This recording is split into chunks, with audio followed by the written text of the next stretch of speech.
आपके साथ अलीम अतर। झारखंड विधानसभा के शीतकालीन सत्र में उम्मीद के मुताबिक विपक्षी दल भारतीय जनता पार्टी ने छात्रवृत्ति और धान अधिप्राप्ति में देरी के मसले को लेकर राज्य सरकार को घेरा। सदन के अंदर और बाहर बीजेपी के सदस्यों ने सरकार पर छात्रों के भविष्य के साथ खिलवाड़ करने का आरोप लगाते हुए हंगामा किया। वहीं सदन में विपक्ष के हंगामे के बीच वित्त मंत्री राधा कृष्ण किशोर ने चालू वित्तीय वर्ष के लिए 7,721 करोड़ 25 लाख रुपए का दूसरा अनुपूरक बजट पेश किया। अनुपूरक बजट में मैया सम्मान योजना को प्राथमिकता दी गई है। मुख्यमंत्री मैया सम्मान योजना के लिए सबसे अधिक राशि का प्रबंध किया गया है। झारखंड विधानसभा का शीतकालीन सत्र, छात्रों और किसानों के मसले पर हंगामा। 7,721.25 करोड़ का अनुपूरक बजट पेश। 5 दिसंबर से शुरू हुए झारखंड विधानसभा के शीतकालीन सत्र के दूसरे कार्य दिवस के दिन खूब हंगामा देखने को मिला। विपक्षी दल बीजेपी के विधायकों ने सरकार के खिलाफ सदन के बाहर प्रदर्शन किया। बीजेपी विधायकों ने छात्रवृत्ति के मुद्दे को लेकर राज्य सरकार को घेरा और छात्रों के भविष्य के साथ खिलवाड़ करने का आरोप लगाया। तो विपक्ष के प्रदर्शन पर सत्ता पक्ष की तरफ से भी पलटवार किया गया। देखिए, झारखंड सरकार यानी हेमंत सोरेन की सरकार जिस प्रकार से चाहे छात्र हो चाहे किसान हो, सबों को ये सरकार ने ठगा है और लूट भी रहा है। आप सब भी देख रहे होंगे, लड़के सड़क पर आंदोलन कर रहे हैं। भाई, पिछले 2-2 वर्षों से बच्चों को छात्रवृत्ति नहीं मिल रहा है। रेफरेंडम की भूमिका में यह स्पष्ट कर दिया कि झारखंड की जनता को हेमंत सोरेन के नेतृत्व पर भरोसा है, भारतीय जनता पार्टी की इन कट दलीलों पर नहीं है।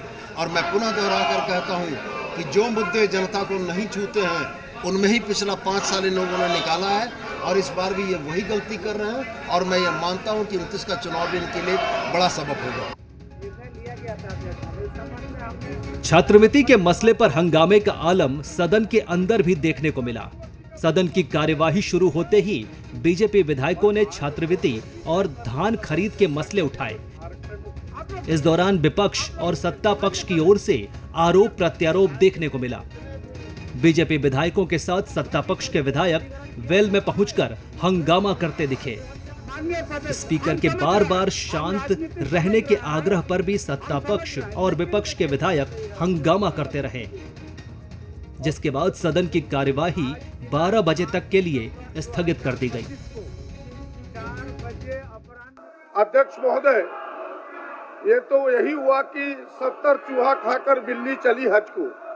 ये पिछड़े विरोधी लोग जिन्होंने पिछड़े के आरक्षण को समाप्त किया इस राज्य में, इन्होंने जिस समय इनका रघुवर जी का मुख्यमंत्री थे अध्यक्ष महोदय, उस समय इन्होंने छात्रवृत्ति को 1/4 किया था। यानी अगर 100 रुपया था तो 25 रुपया कर दिया था इन्होंने। और आज तो उस विषय पर हम सब लोग चर्चा कर रहे हैं जो झारखंड से बच्चों के साथ जुड़ा हुआ है, नौजवानों के साथ जुड़ा हुआ, किसानों के साथ जुड़ा हुआ मामला है। मुझे नहीं लगता है कि इससे कोई और मामला महत्वपूर्ण है। अब बच्चों को छात्रवृत्ति नहीं मिल रहा है, एसटी बच्चे, एससी बच्चे, ओबीसी बच्चे हैं, गरीब तबके के बच्चे हैं। ऐसे कुछ उदाहरण या विषय आए हैं सरकार के समक्ष भी कि जहां कुछ कामों की प्रगति प्रभावित हुई है, लेकिन सदन के माध्यम से, आपके माध्यम से हम उनको अवगत कराना चाहते हैं कि पूरे हिंदुस्तान में सिर्फ एक उड़ीसा जो 15% का लिमिट मेंटेन करता है, उसको छोड़ाकर पूरे देश में कहीं भी यह व्यवस्था नहीं है। और मैंने दोहरा कर इस बात को कहा है कि हम लोग इस नियम के साथ एडिशनल परफॉर्मेंस सिक्योरिटी लेते हैं और वैसे कुछ एक मामले हो सकते हैं, वैसे मामलों के ऊपर विभाग संज्ञान लेगा और उसको यथाशीघ्र पूरा कराने की कोशिश करेगा। दोपहर 12 बजे के बाद सदन में झारखंड सरकार ने वित्त वर्ष 2025-26 के लिए 7,721.25 करोड़ रुपए का अनुपूरक बजट पेश किया।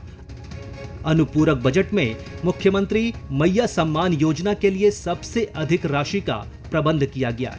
इसके अलावा अधूरे और जारी विकास योजनाओं के लिए भी राशि का प्रावधान किया गया।